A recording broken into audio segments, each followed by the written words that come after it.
everyone, it's Laura. It's been a while since I've sat down and done one of these videos. Today is Thursday, March 21st, and they just opened up for Silver Castaway members the treasure for next summer, which we wanted to do the Fantasy. It was the only ship I haven't done yet, but the Fantasy is headed to Europe. And I don't think 7 is the greatest age for Europe or the Norwegian fjord. So we decided to go with the Treasure because I really wanted to do a new ship and a week cruise on a Disney cruise. So I'm so excited. So I just went through the process of figuring out which stateroom I wanted to pick, and I wanted to share with you how I pick my staterooms.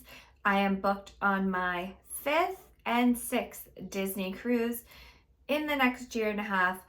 So let's talk about how I choose my staterooms on Disney cruises. Unlike a hotel, you actually get to pick which room you want on a cruise. So Disney cruises, you want to book as soon as the dates open up, which is typically a year to year and probably 3 or 4 months, I would say, out. The reason you want to do that, it's going to be the best prices for Disney cruises, which are expensive, and you get to choose the best stateroom that you would like to have. The type of staterooms are the interior, so no window, but some of them, I've never stayed in one, but some of them do have the magical porthole, which is they do a video of outside and put it like you have an actual porthole window because it's Disney. Ocean view, you have an actual porthole, and then a veranda, which is Disney's balconies. They also have concierge and suites and super fancy big suites on the Disney cruises. I have been on 4 of the Disney ships. I have not been on the Fantasy. That's the only one I haven't been on. My first cruise was on the Wonder, and it was with my mom and my 3 sisters. It was a surprise for my mom's birthday. It was a great deal. It was an interior room, and we got upgraded to an ocean view. So we had 2 connecting ocean view rooms, which connecting, if you don't know, means there's a door in the middle and you can keep it open or lock it off. The next one was the Magic, and it was a Mediterranean cruise that I went on with my husband. It was the end of August, which is, we didn't have our daughter at the time. It's so cheap because kids are in school. Whenever kids are in school, it's cheaper. So this was a guaranteed room. They had not sold all the rooms. Disney will put them on guarantee. And what that does is you're guaranteed a category, kind of like a hotel, but you don't know which room you're getting. So the room that we ended up with was, I think it was in the aft of the Magic, and it was a porthole veranda. So kind of a white wall with a round porthole instead of the glass railing. When we sailed on the Disney Dream last February, we got the best extended aft veranda room. And then on the Wish, we kind of booked it last minute for New Year's Eve. There wasn't a lot available. So we just did, I think we went with an aft regular veranda.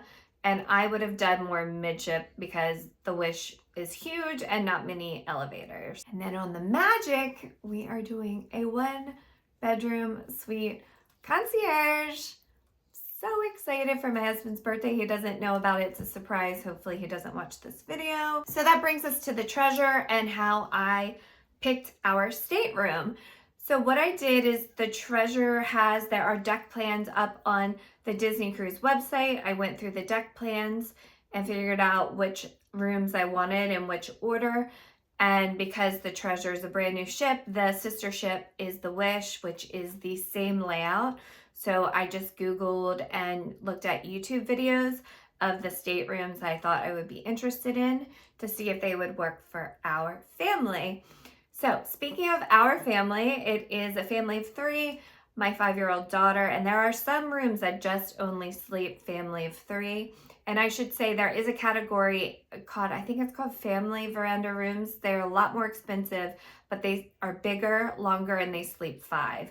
So you have the queen bed, and in Disney rooms, they're not great for 2 adults who aren't married or really close friends or sisters because the beds don't split like I know other cruise lines do that.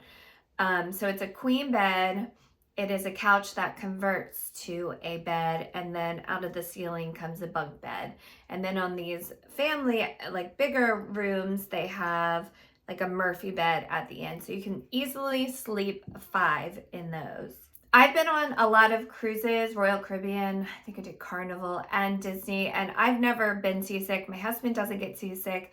My daughter has been on small boats, and this was her second cruise on the Wish.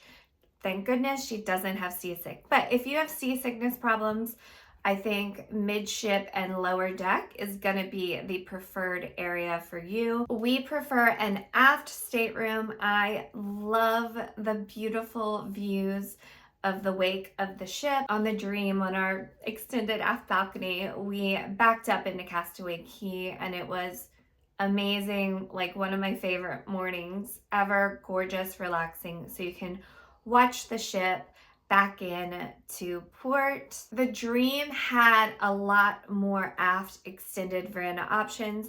The Wish and the Treasure do not have as many, so you definitely want to book those as soon as bookings open up, especially if they are whenever kids are out of school. That's going to be the busiest time that families want to cruise. So if I can find an aft veranda, the next thing I can narrow down to is no connecting room. So that way you don't have to worry about a door that you're never going to use if you don't want to connect rooms. So that's my strategy. So that's my number one preference. So for the Treasure, I wrote down, I think like 5 or 6 rooms that I preferred on the aft veranda. If I can't get my aft veranda, I prefer midship and near an elevator, starboard side of the ship, and probably deck 7 or 8, but that's flexible. So why midship? Just for quick access. Why near an elevator? For quick access.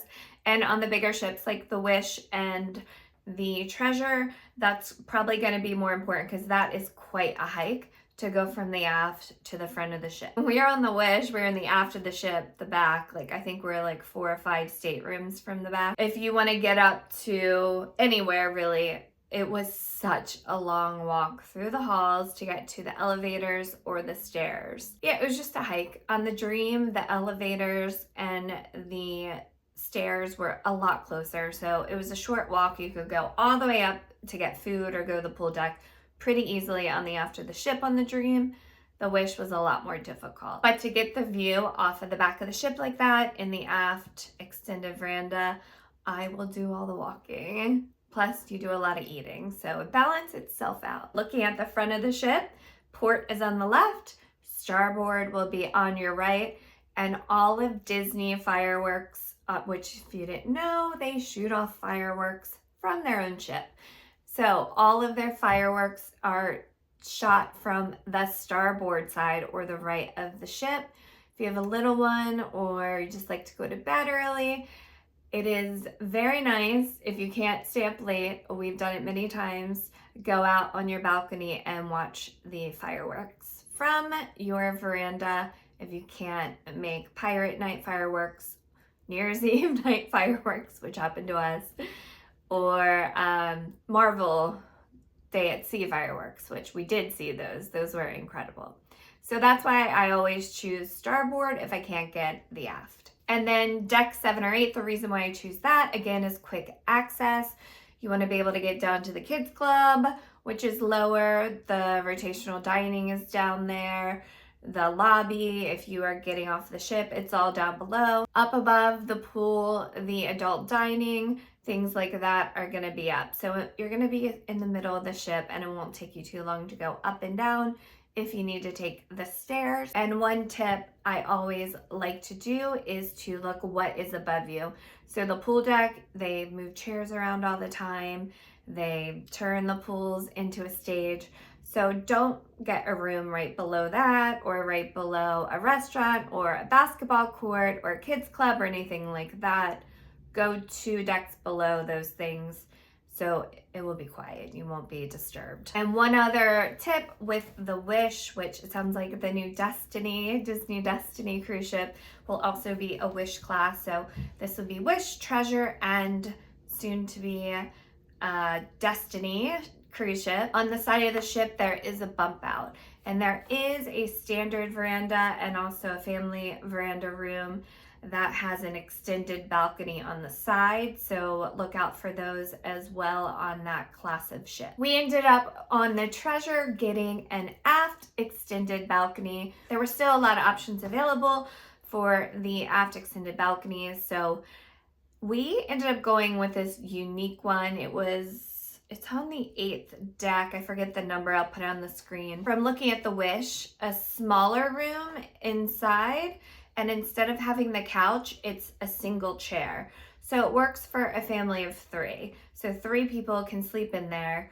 So having the smaller room was a little concerning, but the balcony off the back of the ship, it is wide, it is huge. It has full loungers out there. So it is a week cruise, and I was like, do we sacrifice the size in the room for the size of the balcony?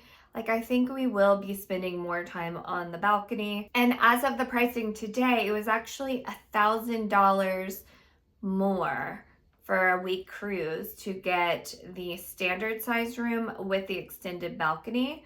And those rooms, the balcony is very, I guess kind of like we had on the Dream, it was very narrow and long, where this one is wider on deck 8. Thank you guys for watching. That was how I choose our staterooms on a Disney cruise. Let me know if you have any other tips or tricks or anything that you do. And I recently started working with Carly. She's a Disney travel agent, and she can book other travel as well. So I'll be sure to link her information below if you're looking for a travel agent. I was a little nervous to use a travel agent because I like to do things myself. And I didn't know this, but she's like, well, all I need to do is book it and put in your credit card information, and then you have access to your reservation and you can figure out all the other things. So with Disney World, Disneyland, Disney Cruises, she can help you out. So I hope you guys are having a magical day, and I will see you on the next time we are headed to Disney World.